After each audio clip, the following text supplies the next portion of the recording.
আমার বান্ধবী এসছে আমার ছাদ বাগানে স্ট্রবেরি দেখতে। তো স্ট্রবেরি খাবে, ধরিস না সবগুলো যেগুলো পাকেনি। এটা ছিড়বো? হ্যাঁ এটা ছিড়বি, দাঁড়া। ও হচ্ছে স্ট্রবেরি খাবে, তাই স্ট্রবেরিটা পেকেছে, নেছে ছিঁড়ে খা। দেখা কেমন,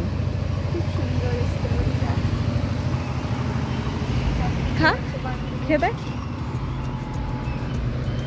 খেয়ে বল কেমন হয়েছে। টক নাকি? এই দেখ এইখানে কোনো সার দেয়া নেই, তারপর কোনো ওষুধ দেয়া নেই।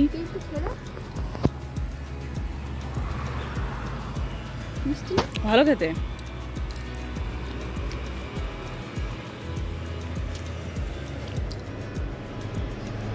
আরো এখানে হয়েছে কটা।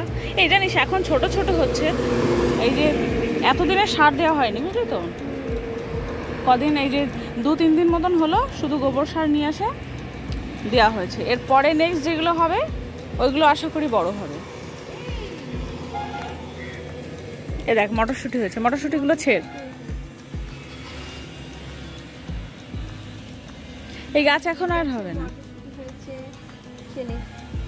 একটা তুই খা, একটা পানির ধরে দেবো। নেক্সট বার আরো অনেক কিছু চাষ করবো। কেমন মিষ্টি? Tata, bye bye guys.